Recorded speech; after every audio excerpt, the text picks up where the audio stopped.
एक बार की बात है, चंदनपुर गांव में एक लालची और बेईमान फकीर रहा करता था। वो अपने कपटी दिमाग से लोगों को ठगा करता था। सभी गांव वाले उसे बहुत ही ज्ञानी मानते थे। वो गांव वालों को बेवकूफ बनाकर जो भी उसे धन मिलता उसे अपने पास एक पोटली में रखता था। लालची फकीर की मजार गांव के एक जंगल में पेड़ के नीचे थी, जहां वो बैठा करता था। एक दिन फकीर अपनी मजार के बाहर बैठा था और गांव के कुछ लोग उसके पास बैठे थे। बाबा फकीर, अपनी आंखें खोलिए बाबा। मैं गांव का एक गरीब किसान हूँ। सुना है आप में अद्भुत शक्तियाँ हैं। बाबा बताइए ना, इस बार मेरी फसल अच्छी होगी या नहीं, बताइए ना। अच्छा तो ये बात है, अभी रुक, अभी बताता हूँ। अपना हाथ आगे कर बच्चा। जी जी, ये लीजिए बाबा जी। अपनी आंखें बंद कर बच्चा। मुझे अपनी अद्भुत शक्तियों से तेरे भविष्य के बारे में ज्ञात करना होगा। जैसे ही किसान अपनी आंखें बंद करता है, फकीर चुपके से अपने पीछे से एक लाल नींबू उठाता है और दूसरे रखे नींबू से उसे बदल देता है। जैसे ही किसान अपनी आंखें खोलता है, वो हैरान रह जाता है। अरे अरे फकीर बाबा, ये क्या? ये नींबू तो बिल्कुल लाल हो गया है। इसका क्या मतलब है? मेरी तो कुछ समझ नहीं आ रहा है, मुझे बताइए। बच्चा, तुम्हारा आने वाला भविष्य हानि की ओर जाने वाला है। तुम्हारी इस वर्ष की बोई फसल खराब हो जाएगी बच्चा। नहीं नहीं बाबा, ये आप क्या बोल रहे हैं? आपके पास तो अद्भुत शक्तियां हैं, मेरी सहायता कीजिए। कोई तो उपाय होगा आपके पास, मेरी फसल को खराब होने से बचा लीजिए। उपाय तो है बेटा। हमें अपनी अद्भुत शक्तियों से तुम्हारे भविष्य के लिए ऊपर वाले से दुआ करनी होगी, तभी तुम्हारी फसल बच सकती है। फकीर बाबा दया कीजिए, आप महान हैं। अच्छा बाबा, ये लीजिए कुछ पैसे, आप अपने पास रखिए। लीजिए लीजिए, लेकिन मेरे लिए दुआ जरूर करिएगा। मैं फिर से आऊंगा बाबा, हैं? अच्छा, मैं चलता हूँ। वाह मूर्ख आदमी। लेकिन मुझे क्या, मुझे तो ये धन ही देकर गया। आज तो गर्मा गर्म मुर्गी पकाकर खाऊंगा। थोड़ी देर बाद फकीर जंगल में बड़े चाव से बनाई अपनी मुर्गी खाता है। अरे वाह वाह वाह, मजा ही आ गया। वाह क्या स्वाद था, आत्मा को शांति मिल गई। कितने दिन से वही मामूली सा भोजन करके सड़ ही गया था मैं, लेकिन आज मजा ही आ गया। अच्छा अच्छा, अब सो जाता हूँ। सुबह फिर से इन गांव के लोगों को बेवकूफ भी तो बनाना है। बेचारे मूर्ख गांव वाले समझते हैं मैं कोई ज्ञानी फकीर हूँ जिसके पास अद्भुत शक्तियां हैं।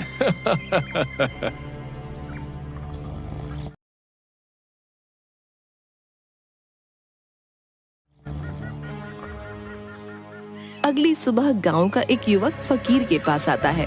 फकीर मजार के पास बैठा होता है। फकीर बाबा की जय हो। बाबा की जय हो बाबा। बाबा, मैं आपके दर्शन के लिए पास वाले गांव से आया हूँ बाबा। मैं एक बनिया हूँ और आपके लिए कुछ अनाज की बोरियां लाया हूँ। सुना है आपके पास अद्भुत शक्तियां हैं। बाबा, मुझे आशीर्वाद दीजिए, मेरे घर धन की कभी कोई कमी नहीं आए। ऐसा ही होगा बच्चा, मेरा आशीर्वाद सदैव तुम्हारे साथ है। तुम्हारे पास धन की कभी कमी नहीं होगी। बहुत बहुत धन्यवाद बाबा। अच्छा, मैं आपके लिए अनाज की बोरियां लाया हूँ, उन्हें स्वीकार कीजिए बाबा। ये बात सुनकर फकीर बाबा खुश हो जाते हैं। अरे वाह वाह, अनाज की बोरियां। चलो आज तो इन्हें बेचकर खूब सारा धन आ जाएगा। वाह वाह, क्या बात है। तभी वो युवक बाबा फकीर को अनाज की बोरियां देता है। तभी ये सब गांव का एक जग्गी नाम का युवक, जो एक ठग होता है, छुप कर देख रहा होता है। अरे बाप रे, इस फकीर बाबा को यह आदमी तो इतनी सारी अनाज की बोरियां दे रहा है। आखिर इतनी सारी बोरियों का ये फकीर बाबा करेगा क्या? लगता है यहाँ हाथ साफ करने का पूरा मौका है। आज रात को ही इस बाबा की झोपड़ी से अनाज की बोरियां चुरा कर ले जाऊंगा। रात को चोरी छुपे जग्गी फकीर बाबा की झोपड़ी में जाता है और देखता है कि फकीर दो लोगों के साथ बात कर रहा होता है। क्या रे, तुम दोनों को यहाँ किसी ने आते तो देखा नहीं ना? कितनी बार बोला तुम्हें, आधी रात को जब सब गांव वाले सो जाया करें तब आया करो, लेकिन तुम मेरा धंधा बंद करवा के ही मानोगे। क्या जानते नहीं हो कि गांव वाले कितना विश्वास करते हैं? समझते हैं अद्भुत शक्तियां हैं मुझ में। बेचारे मूर्ख गांव वाले। ए क्या रे ढोंगी फकीर, एड़ा समझे लाए क्या तू अपन को? है लोगों में से किसी ने हमें आते नहीं देखे लाए, समझा क्या? चल अब अपना टाइम खोटी मत कर। अरे ओ बिल्लू, जल्दी से इस ढोंगी फकीर को बोरी के पैसे दे और चल यहाँ से। ठीक है उस्ताद, अभी देता हूँ। ये ले ढोंगी फकीर, अपन ने तुम्हारी इस अनाज की बोरियों के अच्छे दाम दिए ले। क्या एकदम मस्त, कोई मलाल नहीं रखने का दिल में? क्या है, गिन लेना नोटों को पूरे, समझा तू? जिसके बाद कालिया फकीर को कुछ पैसे देता है और दोनों वहां से चले जाते हैं। फकीर एक पोटली में, जिसमें पहले से ही काफी सारा धन होता है, उसमें उन पैसों को रखते हुए, अरे वाह वाह, देखो तो सही कितना सारा धन इकट्ठा हो गया है। अरे वाह वाह वाह, मैं अपनी चतुराई से इस गांव के लोगों को अच्छा बेवकूफ बनाता हूँ। लोग भी कितने मूर्ख हैं, मेरी बातों में आ भी जाते हैं। अच्छा, अब इस धन की पोटली को कहीं छुपा देता हूँ। हाँ। जिसके बाद वो अपनी झोपड़ी में ही उस पोटली को एक चादर के अंदर छुपा देता है और खुद भी उसी चादर पर सो जाता है। अब सो जाता हूँ, बहुत अच्छी नींद आएगी अब। अरे बाप रे, ये बाबा फकीर तो ठुल्लू बाबा निकला रे। गांव के लोग इस फकीर पाखंडी को बहुत शक्तिशाली मानते हैं और ये तो बस उन्हें ठगता है। अरे बारे ढोंगी बाबा फकीर, क्या खेल खेला रे तो गांव वालों के साथ? लेकिन मैं तुझे ऐसे नहीं जाने दूंगा। तू जानता नहीं, जग्गी ठग नाम है मेरा। बोले तो ठगों में सबसे बड़ा ठग, बोले तो जग्गी। गांव में लोगों को ठगना ही मेरा काम है। अब देखना तू बाबा फकीर, कैसे तेरी अक्ल ठिकाने आती है। अगली सुबह जग्गी बुरी हालत में, फटे हुए कपड़ों में वो बाबा फकीर के पास आता है। बाबा फकीर महाराज, मेरी सहायता कीजिए, मैं पीड़ा में हूँ, मेरी सहायता कीजिए। मैंने सुना है आप सबके दुख हर लेते हैं, मुझ गरीब पर भी अपनी दृष्टि डालिए, सहायता कीजिए महाराज। अरे क्या हुआ बच्चा, कौन हो तुम? बताओ हमें, क्या समस्या है तुम्हें? हम अवश्य ही तुम्हारी सहायता करेंगे। बाबा फकीर, मैं एक बहुत ही गरीब व्यक्ति हूँ, मेरा इस संसार में कोई नहीं है, कई दिनों से एक अन्न का दाना तक नहीं खाया है। हाँ, मैंने सुना है आप बहुत बड़े ज्ञानी हैं, आप मुझे अपनी शरण में ले लीजिए बाबा जी, मैं आपकी सेवा करके अपना जीवन बिता लूंगा, बदले में 2 वक्त की रोटी दे देना। अरे मुफ्त में एक सेवक मिल रहा है, बेचारा कितना भोला लगता है, इससे अपनी खूब सेवा करवाऊंगा। हाँ, रख ही लेता हूं इसे अपने पास, बेचारा मूर्ख इंसान। अरे अरे बच्चा, अगर तुम्हारी इच्छा है कि तुम हमारे पास रहकर हमारी सेवा करो तो इसमें हमें कोई आपत्ति नहीं है। बच्चा, तुम एक अच्छे इंसान लगते हो और ऊपर वाले का संदेश है कि मैं तुम्हारी सहायता अवश्य करूं। आज से तुम मेरे ही साथ मेरी झोपड़ी में रहोगे। ये बात सुनकर जग्गी खुश हो जाता है। बहुत बहुत धन्यवाद बाबा फकीर, आप महान हैं, आपने मुझ गरीब पर इतनी कृपा की, आप महान हैं बाबा फकीर। जिसके बाद जग्गी फकीर के साथ रहने लगता है। जग्गी फकीर की झोपड़ी की साफ सफाई करता, उसके लिए रात्रि का खाना बनाता और उसकी खूब सेवा करता, और फकीर भी ऐसा मेहनती सेवक पाकर खूब खुश रहता। अरे इस ढोंगी बाबा फकीर की जिस धन की पोटली के लिए यहाँ आया हूँ, उसे तो ये हमेशा ही अपने साथ लिए घूमता है। ऐसे में आखिर कैसे चुराऊं मैं इस धन की पोटली को? लगता है मुझे प्रतीक्षा ही करनी पड़ेगी, आखिर कभी तो हाथ आएगी ही इसकी धन की पोटली। तभी एक आदमी और उसकी पत्नी अपने छोटे से बेटे को लेकर बाबा फकीर के पास आते हैं। बाबा फकीर, देखिए तो जरा मेरे बेटे को क्या हो गया है, भोजन करते करते अचानक से मूर्छित होकर गिर गया है। देखिए ना बाबा जी, हमने बहुत सुना है आपके बारे में, हम पास वाले गांव से आए हैं, आप सबसे ज्ञानी और विद्वान हैं, कुछ तो कीजिए। अरे अरे, आप लोग चिंता मत कीजिए, हमें देखने दीजिए। तभी फकीर उसे देखता है और अपनी झोपड़ी में जाता है। झोपड़ी में से एक पेड़ का पत्ता लेकर आता है और बच्चे के मुंह में रख देता है। थोड़ी देर बाद वो बच्चा उठ खड़ा होता है, जिसे देखकर उसके माता पिता बहुत खुश होते हैं। अरे आप तो सच में महान हैं बाबा जी, गांव वाले आपके बारे में एकदम सही कहते हैं, मेरे बच्चे को आपने स्वस्थ कर दिया, आप में महान शक्तियां हैं। बाबा फकीर, आप महान आत्मा हैं। अगर आज हमारे बच्चे को कुछ हो जाता तो हम भी जीवित नहीं रह पाते। आपका बहुत बहुत धन्यवाद बाबा जी। तभी उस आदमी की पत्नी अपने सारे गहने उतार कर फकीर को देती है। ये लीजिए, मेरे बच्चे के प्राण बचाने के लिए मैं आपको ये देना चाहती हूँ। इन्हें स्वीकार कर लीजिए बाबा जी, मैं आपकी सदैव आभारी रहूंगी। फकीर वो गहने देखकर बहुत खुश हो जाता है। अरे वाह वाह, इतने सारे सोने चांदी के गहने, वाह वाह वाह, इतना धन तो मुझे कभी नहीं मिला। हाँ, इन्हें पाकर तो मेरा जीवन आराम से गुजरेगा। अच्छा ठीक है, अगर तुम मुझे अपने बेटे के प्राण बचाने के रूप में देना चाहती हो तो ठीक है, मैं ये अवश्य ही स्वीकार करूंगा। जाओ, ऊपर वाला तुम्हारा भला करेगा। जिसके बाद वो दोनों अपने बच्चे को लेकर वहाँ से चले जाते हैं। अरे इस ठुल्लू बाबा के तो मजे ही आ गए। इतने सारे सोने चांदी के जेवर, वाह वाह, अगर ये जेवर मेरे हाथ आ जाए तो मेरे तो मजे ही आ जाएंगे। अब तुझे जल्दी ही कुछ सोचना होगा रे जग्गी ठग।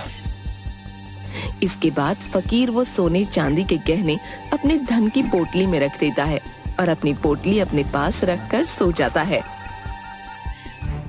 अगली सुबह दो युवक फकीर के पास आते हैं। बाबा जी की जय हो, हम पास वाले गांव से आए हैं। जिस माता पिता के बच्चे को आपने ठीक किया, उस गांव में आपके चमत्कार से सब आपके भक्त हो गए हैं। हमारे गांव के सभी लोग जो हैं आपसे मिलना चाहते हैं बाबा जी। उन्होंने आपके लिए भोजन की व्यवस्था की है। आप आएंगे तो गांव वालों को अच्छा लगेगा। आप आएंगे ना बाबा? अरे वाह वाह, ये तो बहुत खुशी की बात है। अब इस गांव के साथ साथ दूसरे गांव के लोगों को भी मूर्ख बनाने का मौका मिलेगा। हाँ, अब तो मेरे पास और धन आ जाएगा और चारों तरफ मेरी ही जय जयकार होगी। अरे वाह, कमाल हो गया। अच्छा अच्छा ठीक है, अगर तुम्हारे गांव वालों की यही इच्छा है तो हम कल सुबह तुम्हारे गांव अवश्य आएंगे। जो आ गया बाबा फकीर। अच्छा, अब हम चलते हैं। जिसके बाद वो दोनों वहाँ से चले जाते हैं। अरे बाबा फकीर जी, क्या सच में सुबह पास वाले गांव में जाएंगे आप? लेकिन बाबा फकीर, आप तो कभी अपनी इस मजार से बाहर नहीं जाते हैं। अरे मूर्ख, ये सच है, हम कहीं नहीं जाते। लेकिन पास वाले गांव के लोगों ने हमें बहुत प्यार और आदर के साथ आमंत्रित किया है। ऐसे में हमें ऊपर वाले का आदेश है, हम वहां अवश्य ही जाएं। इसलिए हम कल सुबह ही पास वाले गांव के लिए निकल जाएंगे और तुम भी हमारे साथ ही चलोगे। जग्गी ये बात सुनकर थोड़ा हैरान हो जाता है। क्या आप मुझे भी अपने साथ ले जाना चाहते हैं? जो आपका आदेश बाबा फकीर, मैं आपके साथ अवश्य ही चलूंगा। हाँ। जिसके बाद अगली सुबह फकीर अपनी धन की पोटली अपने साथ लिए जग्गी के साथ पास के गांव जाने के लिए निकल पड़ते हैं। वो जंगल के रास्ते से जा रहे होते हैं। काफी दूर पैदल चलते हुए अचानक से फकीर का पांव एक गड्ढे में फिसल जाता है और वो उस गड्ढे में गिर जाता है। गड्ढे में गिरते ही सारी मिट्टी फकीर के शरीर पर लग जाती है। अरे बाबा फकीर, गड्ढे में गिरने की वजह से आपके पूरे शरीर पर मिट्टी चिपक गई है। अगर ऐसे में लोग आपको देखेंगे तो पहचान नहीं पाएंगे। यहीं पास में ही एक नदी है, आप वहां चलकर स्नान कर लीजिए। कितनी बदबू भी आ रही है। नहीं नहीं, मैं स्नान नहीं कर सकता, मेरे पास धन की पोटली है। स्नान करूंगा तो सारा धन नदी के पानी की वजह से व्यर्थ हो जाएगा। नहीं नहीं, मैं ऐसे ही आगे जाऊंगा। अरे बाबा फकीर, आप अपनी स्थिति को तो देखिए, मैं ही आपको नहीं पहचान पा रहा हूँ। कहीं ऐसा ना हो कि पास वाले गांव के सभी लोग आपको देखते ही भयभीत हो जाएं। नहीं नहीं बाबा फकीर, मुझे लगता है आपको स्नान कर ही लेना चाहिए। जग्गी की ऐसी बातें सुनकर फकीर सोच में पड़ जाता है। अच्छा तो ठीक है, अगर तुम चाहते हो कि हम स्नान करें तो हम अवश्य ही स्नान करेंगे। चलो नदी के पास ले चलो हमें। जैसी बाबा जी आपकी आज्ञा, चलिए मेरे साथ। जिसके बाद दोनों एक नदी के पास जाते हैं। ये देखिए बाबा जी, ये रही नदी, कर लीजिए स्नान। अच्छा ठीक है, लेकिन पहले मैं अपनी धन की पोटली को कहीं छुपा देता हूँ। हाँ। इसके बाद फकीर को एक बहुत बड़ा पत्थर दिखता है। हाँ हाँ, ये जगह ठीक रहेगी धन की पोटली छिपाने के लिए। वो उस पत्थर के पीछे धन की पोटली छुपा देता हूँ।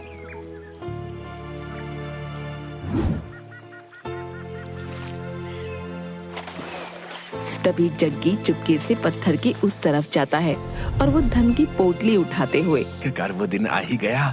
मैं तो थक ही गया था इस ढोंगी फकीर की सेवा कर करके। वाह वाह, कितना सारा धन हाथ आ ही गया। हाय, कितना सारा धन है। अब पता चलेगा इस ढोंगी को। बहुत सेवा कराई है ना मुझसे, अब आएगा मजा है। बोले तो रोनी टोनी ठगों में सबसे बड़ा ठग बोले तो जग्गी ही है। इससे पहले वो ढोंगी आ जाए, मुझे यहाँ से निकलना होगा। और जग्गी धन की पोटली लेकर वहाँ से भाग जाता है। तभी फकीर नदी से बाहर निकल कर आता है। अरे वाह वाह, स्नान करके तो बहुत संतुष्टि मिली। नदी का पानी तो बहुत ही शीतल था। आनंद ही आ गया। वाह, मजा ही आ गया। फकीर आसपास देखता है लेकिन जग्गी उसे कहीं नहीं दिखता और फकीर घबरा जाता है। वो ये देखकर हैरान हो जाता है कि उसकी धन की पोटली भी वहाँ नहीं है और वो समझ जाता है कि जग्गी उसकी धन की पोटली लेकर भाग गया। हाय हाय, ये क्या हो गया? वर्षों से जो धन लोगों को मूर्ख बनाकर अर्जित किया था, वो कोई और मुझसे मूर्ख बनाकर ले गया। हाय हाय, ये क्या हो गया? लगता है ईश्वर ने मेरे ही किए की सजा मुझे दे दी है। हाय हाय, ये क्या हो गया? किसी ने सच ही कहा है, ठगी से अर्जित किया हुआ धन कभी काम नहीं आता, वो हमेशा मुसीबत का कारण बनता है।